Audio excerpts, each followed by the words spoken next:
A minha primeira afirmação é: o orçamento público vai colapsar. O orçamento público vai colapsar porque as despesas obrigatórias vão ultrapassar as despesas discricionárias. Basicamente, o presidente da República, o próximo presidente que assumir, não vai ter verba para financiar, inclusive, os principais programas sociais que são financiados com verbas discricionárias. Então, se a gente não fizer uma reforma no orçamento, pela primeira vez a gente vai viver no Brasil, que os Estados Unidos de vez em quando vivem, que é um shutdown.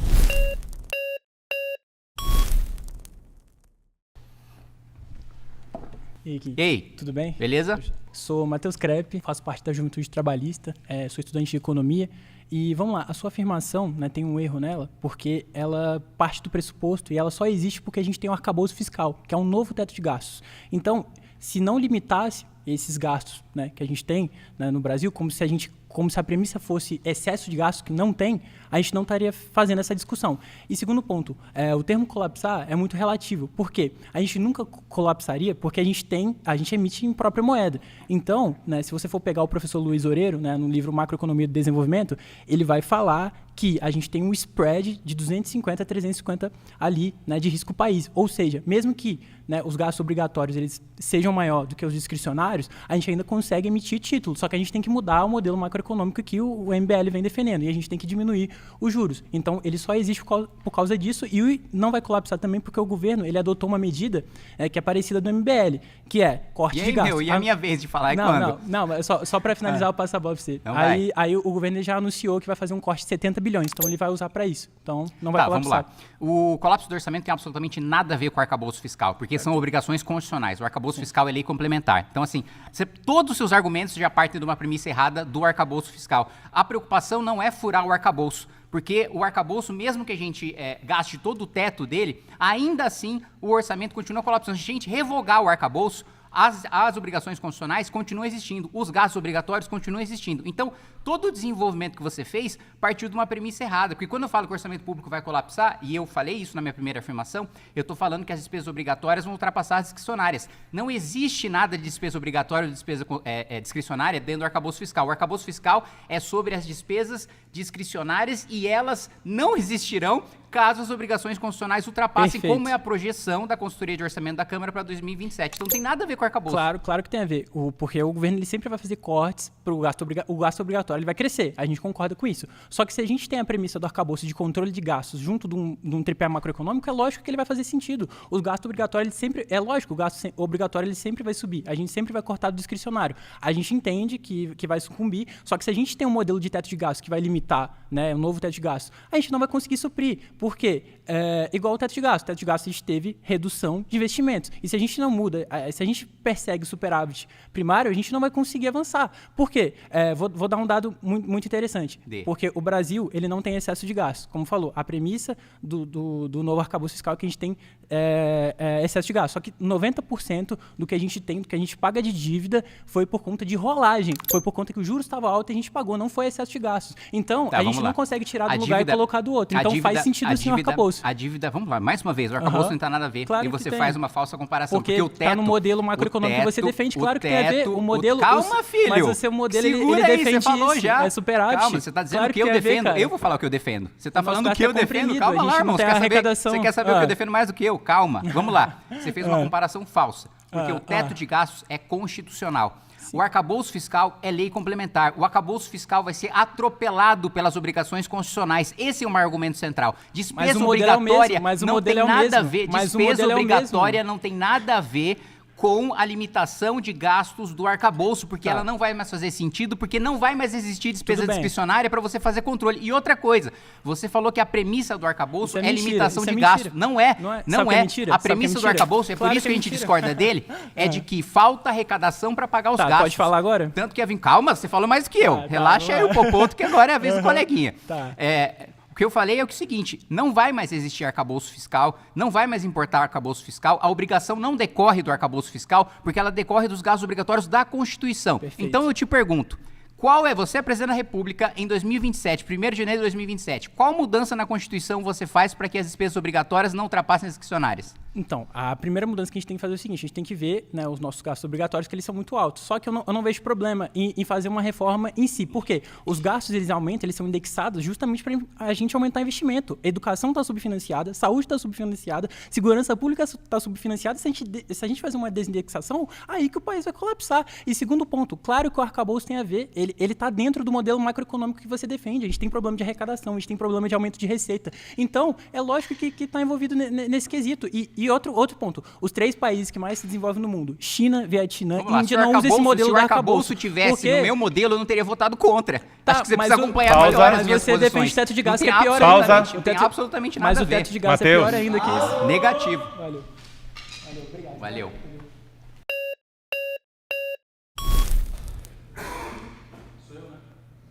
E aí, meu, ninguém vai debater comigo?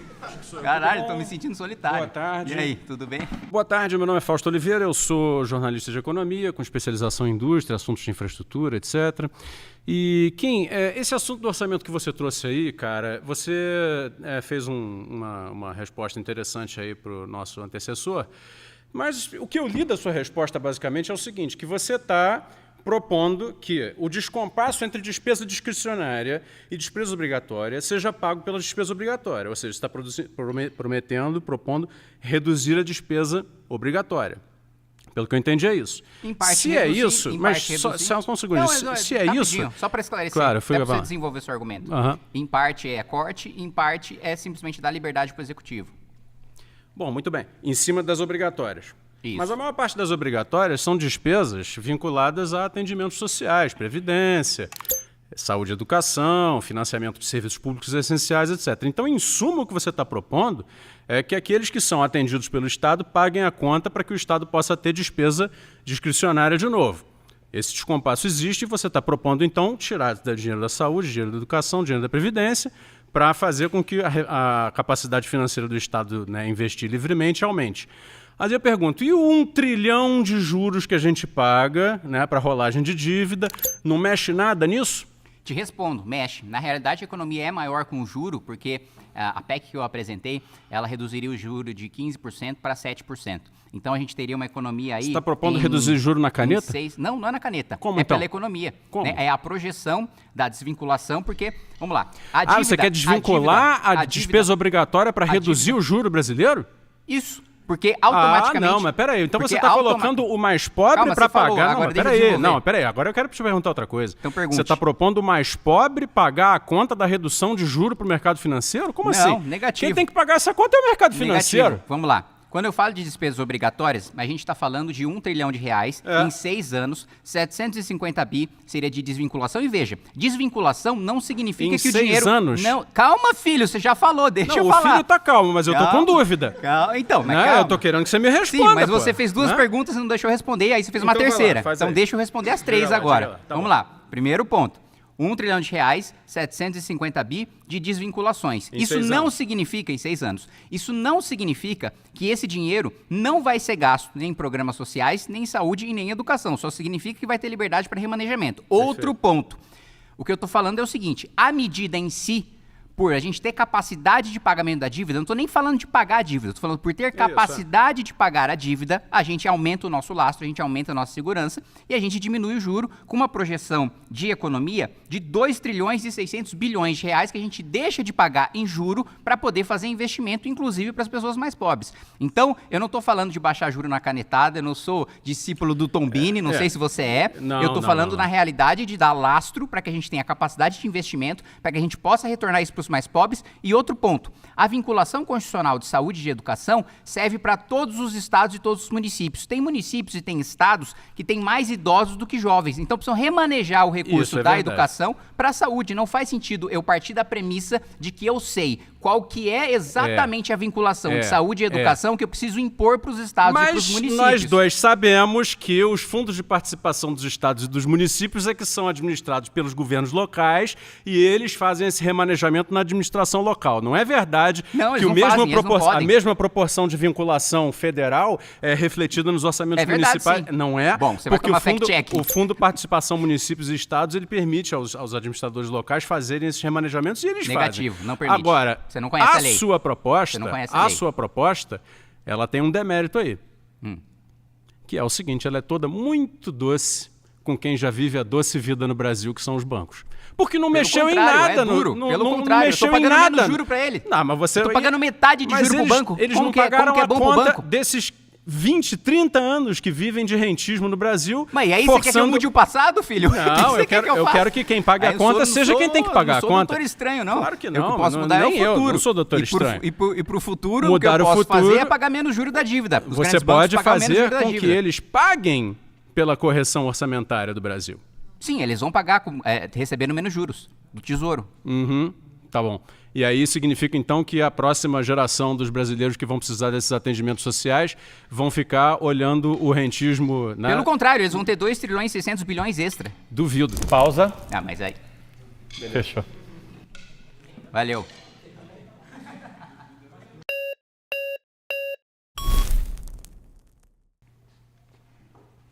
Ó, estilão do... Ó. E aí, meu? preparei pra Beleza? você. Caralho, você arrumou pra mim. Prazer, Porra. meu nome é Charlie. Mas eu sou hétero, mas obrigado. Ah, que pena. Meu nome é Charlie Barkley, eu sou trabalhista, como você pode ver. Eu represento aqui hoje a Juventude Trabalhista, eu sou estudante de economia. Tá?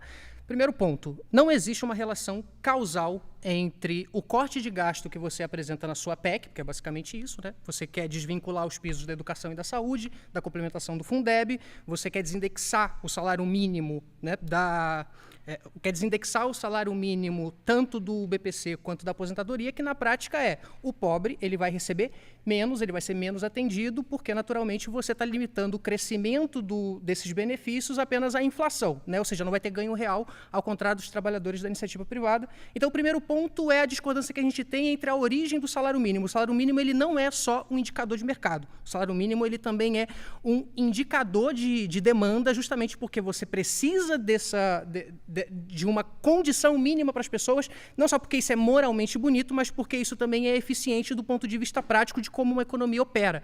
Você parte de uma ideia de que nós vamos ajustar determinados detalhes da economia e isso vai resolver o problema, quando na verdade a gente tem uma condição estrutural, um modelo deficitário que é ineficiente e, comparado com o que vocês defendem no livro amarelo, e eu li os 4 primeiros livros, o modelo de vocês é exatamente o mesmo do PT. Vocês não defendem nenhum tipo de reforma estrutural. Você tá rindo por quê? Ora, o PT com o galípolo no Banco Central, autonomia, juros a 15%. Lá vocês defendem a autonomia. O PT parte da premissa de que tem que aumentar a arrecadação de impostos para dar superávit primário e vocês acreditam que você tem que fazer superávit primário para criar um fundo soberano, que é ineficiente. Aí você diz assim, não, vamos tirar tudo dos trabalhadores e economizar 1 trilhão em 6 anos, em vez de mexer na dívida pública, que gasta 1 trilhão em 1 ano. Então era mais fácil a gente mexer na dívida, economizar em 6 trilhões. Né? E aí você fala assim, não, vai reduzir juros. Sabe por que não vai reduzir juros? Porque o problema dos juros no Brasil está associado à indexação da economia. Você sabe como é que o Plano Real resolveu a hiperinflação, não sei? Você não sabe? Eles criaram uma ORV e fizeram a desindexação dos contratos para diminuir a inflação inflacionária, porque eles entenderam... Eu tenho 5 pontos para eu rebater já. Não, tudo bem, mas você eu quer acho... me ouvir ou não? Porque tem 5 Deixa, pontos. eu posso concluir aí, você fala? Beleza, você vai Tá fazer bom? quantos? Porque tem 5 Não, já. eu só vou concluir o ponto da indexação, porque esse Tá é bom. o componente principal da dívida hoje. A gente tem uma economia indexada. O que isso significa? Que os contratos são reajustados de acordo com a inflação passada. Então, isso leva a inflação do passado para o presente, gerando uma pressão inflacionária. Os juros hoje opera combatendo a inflação para diminuir a demanda, né? Ele limita a demanda e, ao mesmo tempo, limita o investimento, só que ele não tem como combater uma inflação inflacionária, porque se fosse assim, a gente tinha resolvido a hiperinflação dos anos 80, só fazendo 40% de juros, ao invés de simplesmente desindexar a economia, como eu estou propondo, porque a moeda ela não foi plenamente estabilizada, e no livro amarelo, por exemplo, na proposta de vocês não falam sobre a indexação, vocês não falam sobre o regime de metas de inflação, que ele é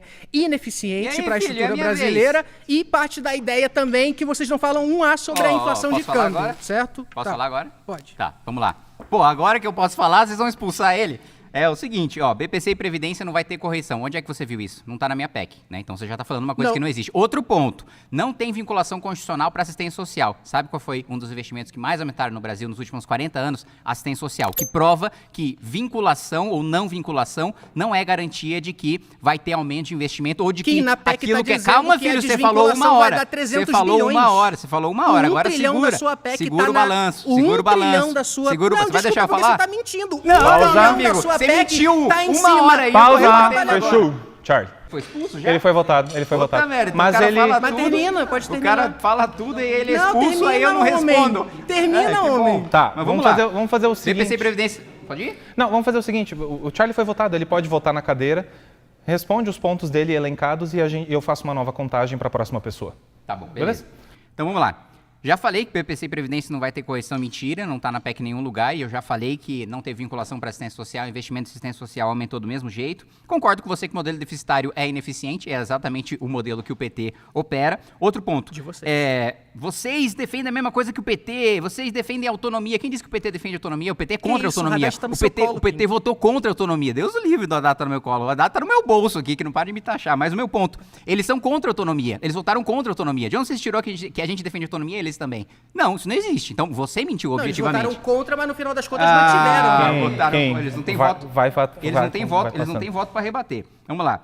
Outro ponto, não sei de onde você tirou 6 trilhões de dívida aí que vocês vão economizar, porque assim, eu não conheço nenhuma instituição que tenha dado esse dado, você nem falou em qual período de tempo esses 6 trilhões. Outro ponto, se juro resolvesse, 40% de juro resolveria a inflação, a gente não precisava de plano real. Não, você está ignorando uma coisa chamada dominância fiscal. Quando o aumento de juro do Banco Central, é o cenário que a gente está entrando, que é quando o aumento de juro por parte do Banco Central não resolve mais, porque o problema está na política fiscal. Então não importa qual seja a política monetária, enquanto não tiver ajuste na política fiscal, diz a economia ortodoxa, você não vai conseguir ter uma redução da inflação, porque o aumento de juros se tornou inefetivo.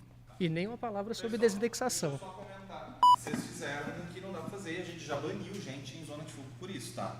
O Charlie falou bastante, tudo bem, isso é deles. Aí eles, o Kim sabe se ele interrompe, se ele não interrompe. A questão é, ele terminou de falar, o Kim começou, tá, vamos lá. Aí vocês fizeram assim. Não, né, gente? Só que dá a porrada de vocês que Não, né, gente? Eu vou te falar que eu não entendi essa parte também, não. Não, né? Não era pra eles levantar a bandeira A assim. bandeira, ela é pro colega, assim, eu sei que vocês sabem que eu não vou pausar quando ele tá falando, mas assim, bom senso, né, gente? Assim, se ele falou bastante, o Kim ouviu, daí a gente precisa, e daí, quando ele começou, fez assim, ó, todas as bandeiras vermelhas. Só que o que acontece? O Quintet tem direito de resposta, pode ser interrompida. A última palavra vai ficar com ele, então... Né, assim... Fair play aí, rapaziada. Fair Repensar a play. estratégia.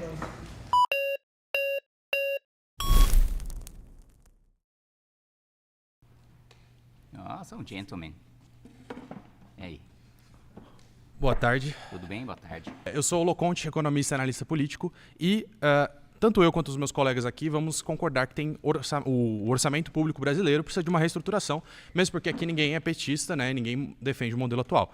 Agora, me surpreendeu positivamente que o MBL, ou enfim, o Partido Missão, defende a diminuição da taxa de juros, mesmo porque, para quem não sabe, o Brasil é o 4º país em diferença entre inflação e taxa de juros. Então a gente tem uma inflação de 4%, chegando a 5%, e uma taxa de juros de 15%. Esse fenômeno só tem 3 países que são maior distância, né? Tirando o Brasil. E o Brasil está entre os países que os bancos são mais rentáveis, têm mais lucro. Não é por acaso que isso acontece. Mas o que eu quero saber é o seguinte, uma ótima forma da gente arrecadar mais, empiricamente falando, é com a reforma tributária no imposto de renda. E aí a gente teria que aumentar a tributação, né, porque o Brasil tem só 20% do orçamento referente à tributação de renda, e a gente tem que ter pelo menos uma margem de 30%, 40%, que é o que os países desenvolvidos fazem. Você concorda que a gente tem que aumentar a tributação de renda para os mais ricos?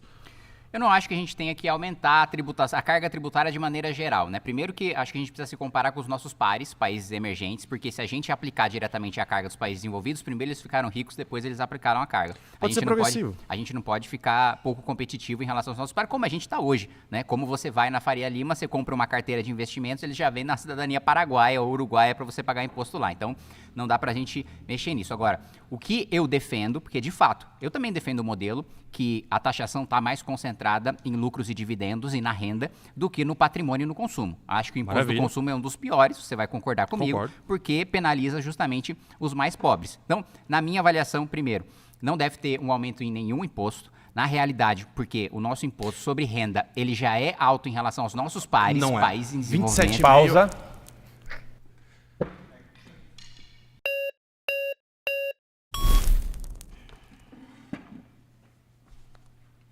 Beleza? Tudo bom, Kim? Tudo bom? Eu sou o Maru, sou historiador, represento o movimento Yunnan. É um debate sobre orçamento, mas na verdade a premissa por trás são duas perspectivas diferentes de visão de mundo. A gente trabalhista e nacionalista defende que o Estado promova a economia e você defende o Estado mínimo, né, e que o Estado seja enxugado. Não é isso ou não? Não exatamente, porque na realidade, hoje, quando a gente defende uma diminuição de tributação, é porque é importante também diferenciar para quem está assistindo.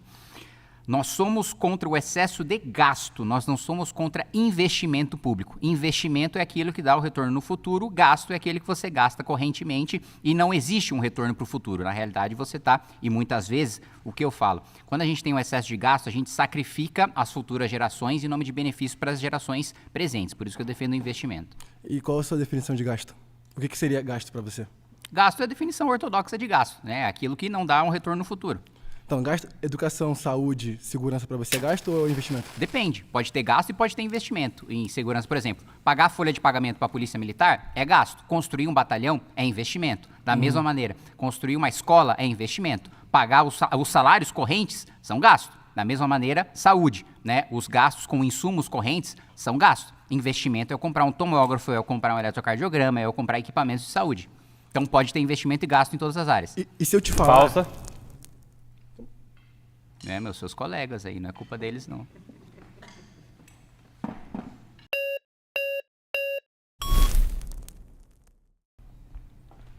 E aí, tudo bom? Eu sou o Tomás, estudo economia, e eu queria trazer aqui uma perspectiva para mostrar como os juros abaixar não é uma questão de você praticar superávit primário. Entre 1998 e 2017, se você pegar o resultado primário do Brasil total, a gente teve um fluxo de caixas positivo, ou seja, a gente teve superávit primário. E mesmo assim, a gente não conseguiu levar os juros para baixo e conseguir reaquecer a nossa economia e retomar o caminho do desenvolvimento. E essa política que você está apresentando, que seria uma de corte de gastos, para aí sim poder diminuir os juros por conta disso, não confere. E as suas premissas que levam a crer que a demanda aumentada a partir dos juros baixos é o que provoca a inflação no Brasil, também não é válida. Recentemente saiu um estudo do SWERF que mostra que a taxa de juros, cada ponto percentual diminuído tem um impacto de apenas 0,15% na inflação, isso no Brasil hoje. Porque as premissas que guiavam a macroeconomia antigamente não guiam ela mais hoje em dia. A gente teve vários exemplos que aconteceram ao longo das últimas décadas que não comprovam o que você está dizendo. Tá, eu concordo que superávit não necessariamente gera redução de dívida, então a gente não tem discordância nisso. O que eu defendo é o seguinte, é a capacidade de pagamento futuro. Por quê? Não existe nenhum país, nem desenvolvido, nem em desenvolvimento, que tenha um orçamento tão engessado contra a gente. Cada R$10 do orçamento público, para você ter uma noção, o presidente da República decide onde ele vai gastar um. Sim. Então, assim, não existe orçamento tão engessado quanto o nosso. Então, a questão... E veja, eu estava recentemente no Japão. O Japão é um dos maiores exemplos de dívida enorme e juro baixíssimo. Chega a ser negativo, a pessoa pega empréstimo de dinheiro no Japão e vai investir na Europa, nos Estados Unidos, até no Brasil. O ponto não é ter o superávit. O ponto é eu mostrar que o meu orçamento, ele é desvinculado, que ele é livre e quando eu quiser, eu tenho capacidade de pagar dívida e de ter superávit. Não necessariamente eu preciso ter. É a questão de ter lastro para pagar a dívida, de ter liberdade orçamentária para pagar. Porque se eu tenho, o que define o juro é a curva da dívida futura, a minha capacidade de pagar no futuro. Se no futuro existe uma perspectiva de que eu possa pagar no momento que eu quiser, o investidor vai falar, bom, o prêmio vai baixar, só para finalizar, o prêmio vai baixar porque o risco não está tão alto. Ok, o nosso problema fiscal não é gerado, na verdade, por esses gastos que você está dizendo. O nosso problema fiscal é muito mais ligado às despesas correntes. Não, desculpa, às despesas monetárias, que é a despesa de juros, não às despesas correntes. Porque... Como eu já te disse, ali na década nos anos 2000, nos anos 2010, a gente teve...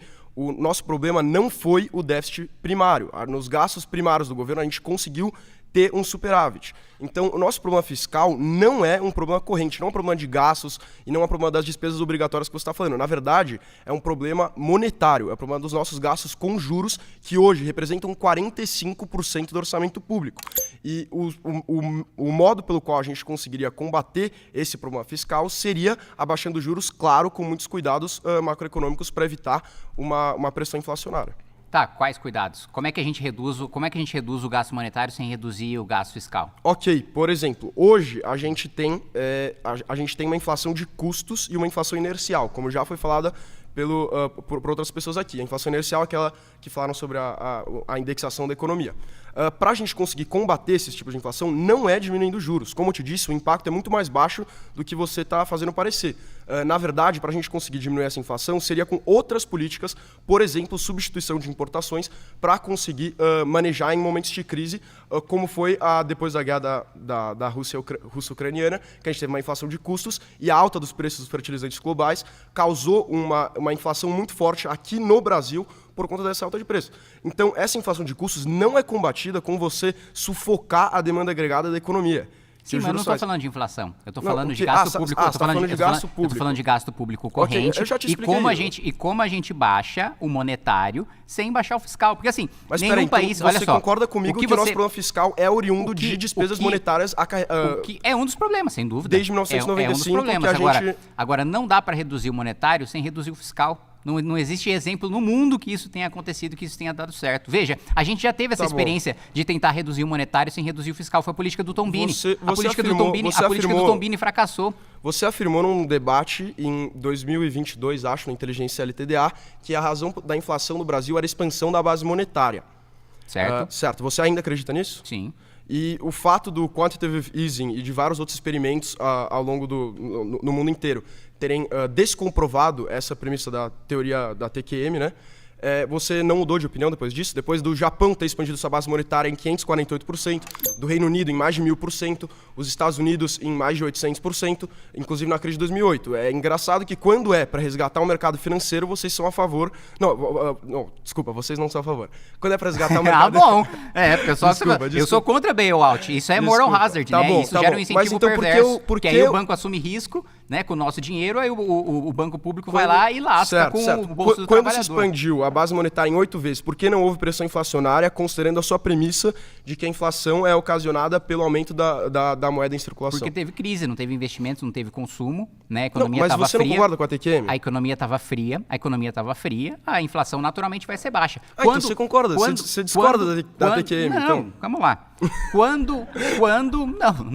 Nunca disse que discordo. Vamos lá. O raciocínio que eu estou desenvolvendo não tem nenhuma contradição com o TQM. Na realidade, o que eu estou dizendo é o seguinte: quando a economia está fria, quando há risco, as pessoas seguram dinheiro. Quando as pessoas seguram dinheiro, a inflação fica baixa, ainda que imprimam dinheiro. E digo mais, no caso da União Europeia, no caso dos Estados Unidos, quando o estudo foi feito, porque o estudo que você está falando nunca foi feito no Brasil, eles têm capacidade Qual de... estudo? Ele tem capacidade de exportar a inflação, no caso dos Estados Unidos. Então, quando o Powell lá liga a impressora, gera muito menos inflação para os Estados Unidos, porque a moeda global é o dólar. Então, nós saímos prejudicados, a Europa sai prejudicada, todo mundo que tem reserva de dólar sai prejudicado. Certo, agora, e o Japão? os Estados Unidos, E o Japão e o Reino Unido? os Estados Unidos não têm reserva. Os Estados Unidos não têm reserva de real. Tá, a Europa não tem reserva. O Japão a e o Europa Reino não Unido tem não tem reserva. a moeda global, e eles? Vamos lá. O Japão, ele estava com uma situação de juro negativo. Ele estava numa situação em que o Banco Central estava estatizando a maior parte das empresas, estava segurando os investimentos. Então, ainda assim, sem geração de riqueza, com impressão de moeda, não tinha inflação no mesmo ano, porque a economia estava segurada pelo próprio governo japonês, a Abenomics, né, que foi do governo do PLD, que governou durante muito tempo e justamente por isso segurou o aumento da inflação. Então, não há nenhuma contradição naquilo que você colocou. Tá bom. E mais uma vez, você não explicou como que a gente resolve o monetário sem resolver o fiscal. Tá bom, tudo certo. Eu só acho que, por exemplo... Pausa. Valeu.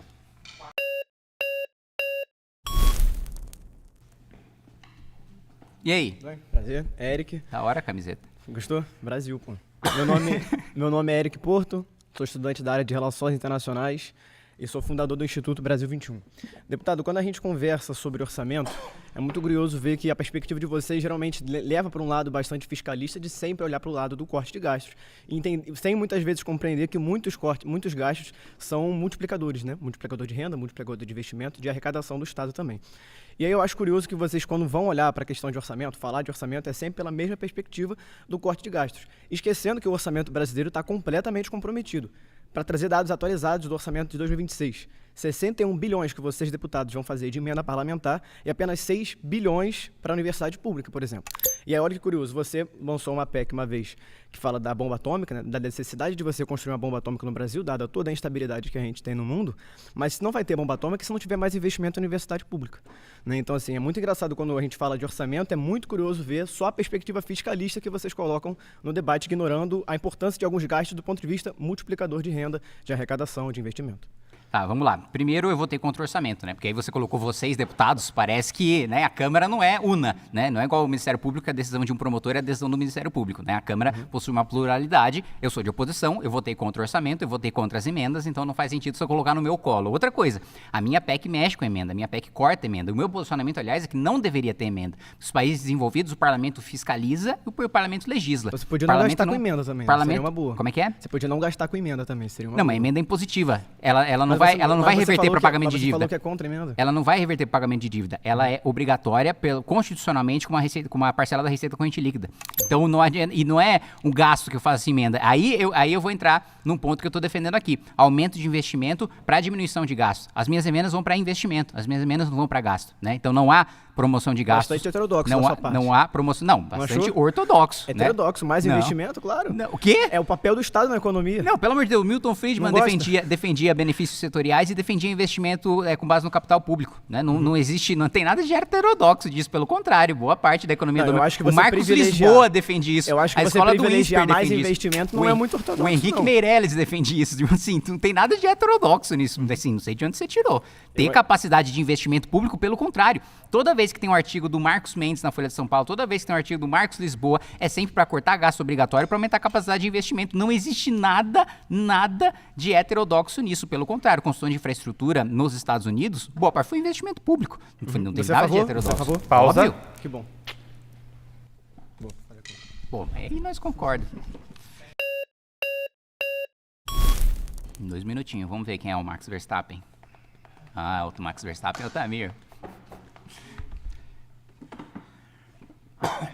Bom, Kim, E aí, tudo tranquilo? bom? Beleza, beleza. Manda bala. Sou Tamir Felipe, sou músico, streamer, professor e sou da Juventude Trabalhista. Ô Kim, você está falando que para a gente reduzir o gasto, aí a sua PEC apresenta que vai desvincular o salário da aposentadoria do BPC, vai desvincular o salário o teto da educação, ou seja, investimento para educação, piso para educação, mesmo vocês reconhecendo que a educação no Brasil é subfinanciada, correto? Não, negativo. Vocês reconhecem isso no livro amarelo 1. Não, negativo. É o que é subfinanciado educação básica. Isso, né? então. Não é educação de maneira geral. Então, tudo Na bem, mas realidade, você a gente precisa ter uma existe... inversão de pirâmide. Então vamos lá, vamos separar a educação em 3 níveis e aí você me responde. Educação básica é subfinanciada ou não? Sim. Educação média? Sim. E superior? Não. É igual ao mundo inteiro. É. Então beleza, tem problemas orçamentários na educação. Precisa de mais dinheiro. Não, precisa de remanejamento. A gente já gasta mais que a média da OCDE. Não, peraí, vamos pegar a educação. A gente já gasta mais que a média da OCDE. Não, peraí, superior... A gente gasta 5% do PIB. Superior, Tamir. você falou que é igual aos outros países, correto? Certo. Em desenvolvimento, você falou que é o quê? Médio, você falou que é subfinanciado. Sim. Falta dinheiro. Sim. Básica, subfinanciado. Sim. Beleza, precisa tirar dinheiro lá para algum lugar lá, né? Sim. Se educação superior você não vai subir investimento, beleza, estamos combinados. Na educação média você precisa aumentar investimento, Não, você vai precisa mandar dinheiro para lá.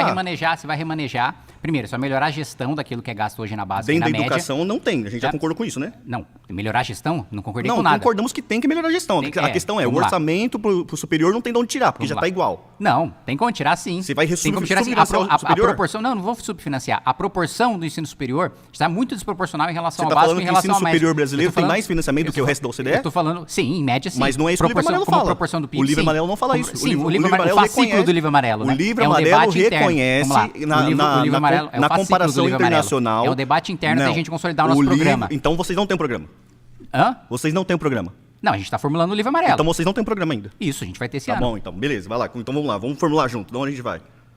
Aonde a gente vai o quê, filho? Vamos lá, educação. Fala de orçamento obrigatório. Você queria tirar. Você acha que para cortar o orçamento geral precisa tirar uma regra que impõe a vocês, políticos, a mandar dinheiro para educação. Eu tô falando, beleza, Kim, você vai tirar dinheiro de lá porque você tá falando que algum político vai resolver esse problema. Não, vamos lá, eu tô falando Porque pra hoje, desvincular. constitucionalmente, eu tô falando- vai dinheiro pra educação. Não, eu tô falando pra desvincular justamente pra ter capacidade de investimento.